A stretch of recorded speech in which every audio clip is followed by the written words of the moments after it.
नमस्कार दोस्तों, आप सबको हिंदी साहित्य परिचय चैनल पर मैं विवेक कुमार आपका हार्दिक स्वागत करता हूं। आइए दोस्तों, आज शुरू करते हैं आदिकाल हिंदी साहित्य का इतिहास। दोस्तों, हिंदी साहित्य की शुरुआत के दौर पर जो प्रारंभिक काल था, जो सबसे पहला कालखंड था जिसे हिंदी भाषा साहित्य की शुरुआत मानी जाती है, उस कालखंड के बारे में आज हम अध्ययन करेंगे। दोस्तों, हिंदी साहित्य को विभिन्न विद्वानों ने भिन्न भिन्न नामों से भिन्न भिन्न कालखंडों को वर्णित किया है। तो शुरुआत करते हैं इतिहासकार का नाम और नामकरण। दोस्तों, आदिकाल नाम किसने दिया था? तो आदिकाल नाम हजारी प्रसाद द्विवेदी जी ने दिया था। रामचंद्र शुक्ल ने वीरगाथा काल, महावीर प्रसाद द्विवेदी ने बीज बपन काल, राम कुमार वर्मा संधि काल और चारण काल।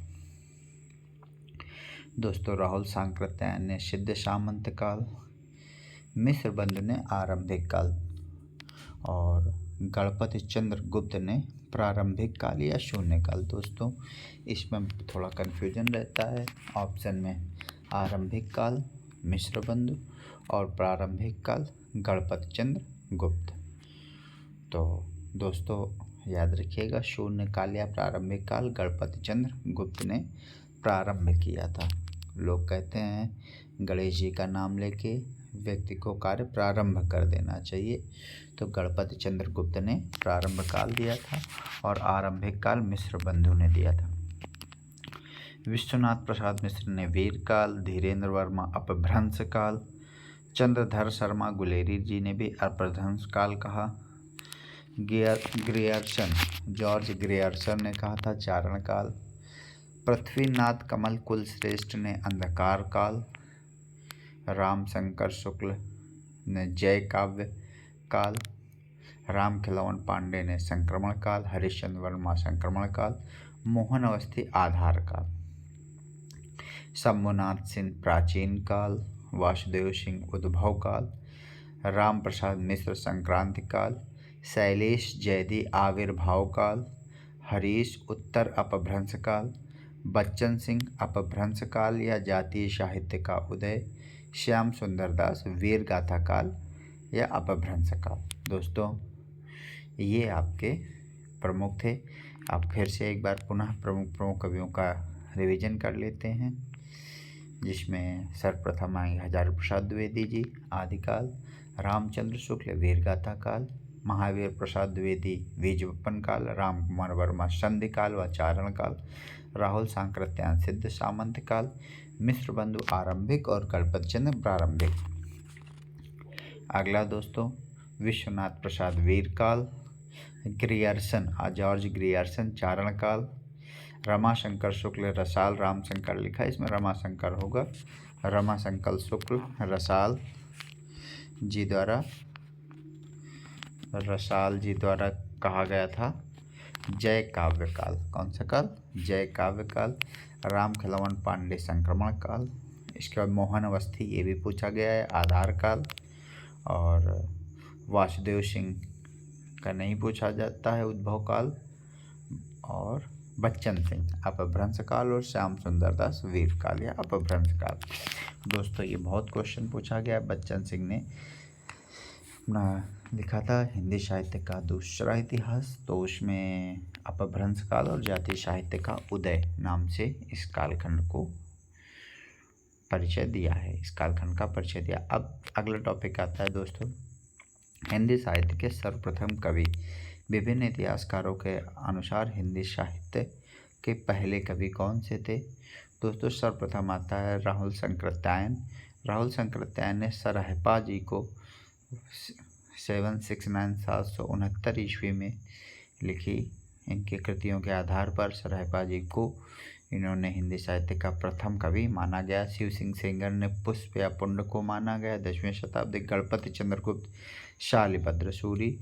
राम कुमार वर्मा ने स्वयंभू जी को माना है 693 ईस्वी में।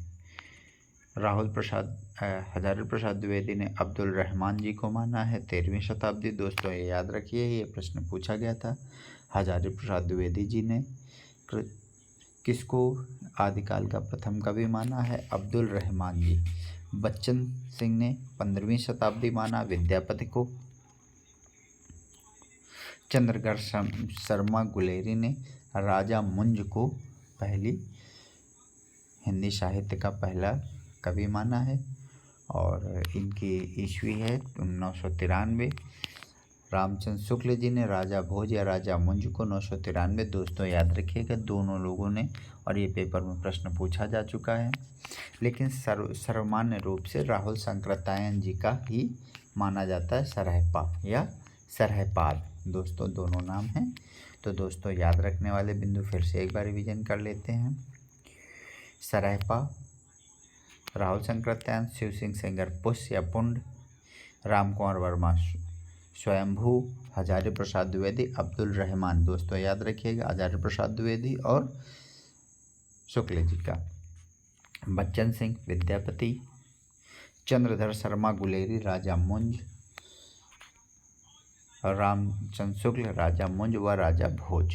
और पेपर में अगर पूछा जाए इन सबके साथ ऑप्शन अगर हो तो फिर भी आप बेझिझक टिक कर दीजिएगा सरहपाद। लेकिन किसी का नाम लेके पूछा जाए कि चंद्रधर शर्मा गुलेरी जी ने किसको कहा या स्वयंभू को किसने पहला कवि कहा, तो आप तुरंत टिक कर देंगे राम कुमार वर्मा। क्या टिक करेंगे? राम कुमार वर्मा। तो इस प्रकार दोस्तों अगला टॉपिक देखते हैं। दोस्तों हिंदी साहित्य में आदिकाल में सिद्ध साहित्य और जैन साहित्य प्रचुर मात्रा में पाया जाता था और जो जैन साहित्य था उसको रासो या रास साहित्य रासो साहित्य अलग है, रास साहित्य अलग है, तो रास साहित्य के नाम से जानते थे। तो देखते हैं प्रमुख रचनाकार और रचना। भरतेश्वर बाहुबली रास, ये शालिभद्र सूर्य ने लिखा था। पंच पांडव चरित रास, ये भी शालिभद्र सूर्य ने लिखा था। बुद्धिरास शालिभद्र सूर्य ने लिखा था। तो दोस्तों 3 हो गए, कौन कौन से? भरतेश्वर, पंच पांडव और बुद्धि, तीनों ने शालिभद्र सूर्य ने लिखा था। कौन से दोस्तों? भरतेश्वर बाहुबली रास, पांडव चरित रास और बुद्धिरास। अगला चंदन बाला रास कवि आशुग ने लिखा था। कब लिखा था? 1200 ईस्वी में लिखा था। चंदन बाला रास कवि आशुग ने लिखा था। जीव दया रास, ये भी कवि आशुग का है। स्थूल बदरास जिन धर्म सूरी 1209 ईस्वी में। रेवंत गिरिरास विजय सेन सूरी 1231 ईस्वी में। नेमनाथ रास सुमित गुणी 1231 ईस्वी में। गौतम स्वामी रास उदयवंत या विजयभद्र। उपदेश रसायन रास जिन दत्त सूरी। दोस्तों याद रखना है, ये बहुत पूछा जाता है, याद करने के ट्रिक। जो जितेंद्र जिन कहलाते थे महावीर स्वामी, जिन महावीर स्वामी क्या देते थे? उपदेश देते थे। तो जिन भद्र सूरी जिनधर दत्त सूरी का कौन सा है? उपदेश रसायन रास। अगला दोस्तों कछुली रास प्रज्ञा तिलक। जिन पदम सूरी रास सारमूर्ति। करकंड चरिव कनकामर मुनि, ये पूछा गया है क्वेश्चन, दोस्तों याद रखिएगा। करकंड चरित रास कनकामर मुनि। दोस्तों कभी कभी चरिव भी आ जाता है, ऐसे लिखा रहता है चरिव, ऊ बना रहता है दोस्तों, तो भी याद रखिएगा। चरित और चरिव जो प्राचीन भाषा थी, अपभ्रंश भाषा थी, उसमें जो है चरित को ही चरिव कहा गया है। इसके बाद दोस्तों आबू रास पल्हड़ ने लिखा था। गए सुकुमार रास देहण या देवेंद्र सूरी। समरा रास अम्बदेव सूरी। अमरा रास अभय तिलकमणि। भरतेश्वर बाहुबली घोर रास, ये वज्रसेन सूर्य ने लिखा था। मुंज रास, इसके लेखक अज्ञात है। नेमनाथ चौपाई और चौपाई दोस्तों अलग अलग होती हैं, उसमें 16 मात्रा और चौपाई में 15 मात्राएं होती हैं। उसमें लास्ट पद चौपाई में गुरु होता है और इसमें लघु होता है। नेमनाथ चरिव हरिभद्र सूरी। नेमनाथ फागु राजशेखर सूरी। कन्नड़ दे प्रबंध पद्मनाभ।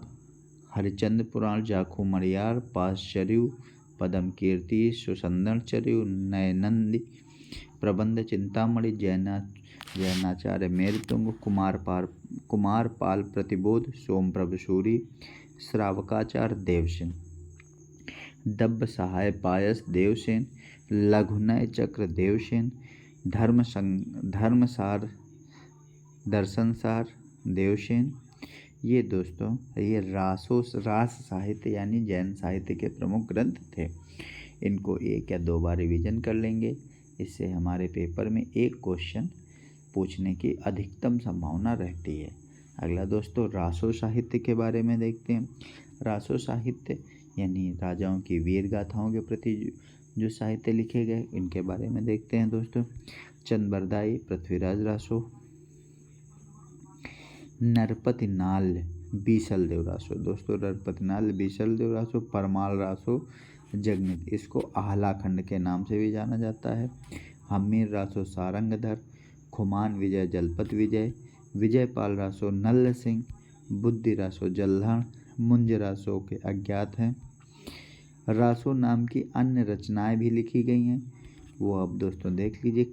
कलयुग रासो लिखा था रसिक गोविंद ने, कयामत खां रासो न्यामत खां जान कवि ने, राम रासो समय सुंदर ने, राणा रासो दयाराम या दयाल कवि, रतन रासो कुंभकर्ण ने लिखा, कुमार पाल रासो देवप्रभु ने। दोस्तों इसमें बहुत से प्रश्न ऐसे होंगे जो आपको आ रहे होंगे, किंतु बहुत से अधिक प्रश्न आ रहे होंगे और कुछ प्रश्न होंगे जो नहीं आ रहे। दोस्तों हम आपसे उम्मीद करते हैं कि वीडियो पॉज करके या स्क्रीनशॉट लेके उन प्रश्नों को लिख लें या स्क्रीनशॉट लेके सुरक्षित कर लें, जिससे परीक्षा के समय आपके पास एक ऐसा नोट्स हो जिसमें वो प्रश्न आपके पास हों जो आपको याद ना हो। अगला दोस्तों रासो साहित्य की विशेषताएं। दोस्तों ये रासो साहित्य मुख्यतः भाट या चारण कवि के द्वारा लिखा जाता था। ये चारण कवि अपने आश्रयदाता राजाओं के शौर्य और ऐश्वर्य का अतिशयोक्तिपूर्ण वर्णन करते थे। इन रचनाओं में ऐतिहासिकता के साथ साथ कवियों द्वारा अपनी कल्पना का भी समावेश किया गया है। इन रचनाओं में युद्ध है और प्रेम का वर्णन अधिक किया गया है। इन रचनाओं में वीर और श्रृंगार रस की प्रधानता है। इन रचनाओं में डिंगल और पिंगल शैली का प्रयोग हुआ है। इसमें विभिन्न प्रकार की भाषाएं और अनेक प्रकार के छंदों का प्रयोग किया गया है। इन रचनाओं में चारण कवि की संकुचित मानसिकता का प्रयोग देखने में मिलता है। रासो साहित्य की अधिकांश रचनाएं संदिग्ध व अर्ध प्रामाणिक मानी जाती हैं। अगला दोस्तों नाथ साहित्य। नाथ साहित्य जो दोस्तों नाथ साहित्य बौद्ध धर्म की वज्रयान शाखा से निकला हुआ, जो धीरे धीरे आगे चल के शैव धर्म की शाखा में कन्वर्ट हो गया था। दोस्तों नाथ पंथ के प्रवर्तक थे मत्स्येंद्र नाथ और गोरखनाथ। शिव के उपासकों द्वारा नाथ के द्वारा जो साहित्य रचा गया वही नाथ साहित्य कहलाता है। राहुल शंकरतैन जी ने नाथ पंथ को सिद्धों की परंपरा का विकसित रूप माना है। हजारी प्रसाद द्विवेदी ने नाथ पंथ या नाथ पंथ को सिद्ध मत या सिद्ध मार्ग, योग संप्रदाय, अवधूत मार्ग एवं अवधूत संप्रदाय के नाम से पुकारा है। दोस्तों इनका रचना काल विविध इतिहासकारों ने गोरखनाथ जी द्वारा समय दिया है, निम्नानुसार समय निर्धारित किया है गोरखनाथ जी का। तो राहुल शंकरतैन जी के आधार पर गोरखनाथ 545 ईस्वी में थे। हजारी प्रसाद द्विवेदी जी द्वारा 9वीं शताब्दी में थे। पीताम्बर दत्त बड़थ्वाल के आधार पर 11वीं शताब्दी और राम कुमार वर्मा जी के आधार पर 13वीं, रामचंद्र शुक्ल जी के आधार पर 13वीं। दोस्तों पेपर में प्रमाणिक रूप से पूछा जाए तो आपको 13वीं शताब्दी ही लगाना है, किंतु दोस्तों आप याद रखिएगा अगर किसी के व्यक्तिगत नाम से पूछा जाए तो उसके आधार पर, जैसे राहुल शंकरतैन पूछा जाए, राहुल शंकरतैन ने गुरु गोरखनाथ का समय कब माना है, तो आप निसंदेह 845 ईस्वी का समय देंगे। अगला दोस्तों नाथों की कुल संख्या 9 नाथ मानी गई है, जिसमें आदिनाथ, मत्स्येंद्रनाथ, गोरखनाथ, चरपटनाथ, गाहड़ीनाथ, ज्वालेंद्रनाथ, चौरंगीनाथ, भरथारीनाथ, गोपीचंद्रनाथ हैं। नाथ साहित्य की निंदा। दोस्तों नाथ साहित्य में सर्वाधिक निंदा नारी निंदा का सर्वाधिक उल्लेख है। विशेषताएं हैं नाथ साहित्य की, तो सर्वाधिक निंदा किसकी की गई? नारी की निंदा की गई। दोस्तों याद रखिएगा कि ये पेपर में प्रश्न पूछा गया है, किस साहित्य में नारी निंदा को प्रमुखता रखा गया है? रासो, रास और नाथ। तो आप निसंदेह और सिद्ध, तो आप ऑप्शन में नाथ साहित्य रखिएगा। इस साहित्य में नारी निंदा का सर्वाधिक उल्लेख है। इसमें ज्ञान निष्ठा को महत्व प्रदान किया गया है। इसमें मानव विकारों की निंदा की गई है। इसमें सिद्ध साहित्य के भोग विलास की भर्त्सना की गई है। इसमें गुरु को विशेष महत्व प्रदान किया गया है। इस साहित्य में हठ योग का उपदेश प्राप्त होता है।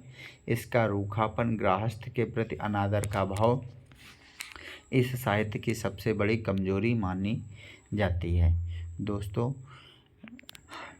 जो हम पढ़ेंगे कि प्राण, मन, शुक्र, वाक और कुंडली, इन पांचों के संयमन से राजयोग, हठ योग, वज्र योग, जप योग और कुंडली योग कहा जाता है।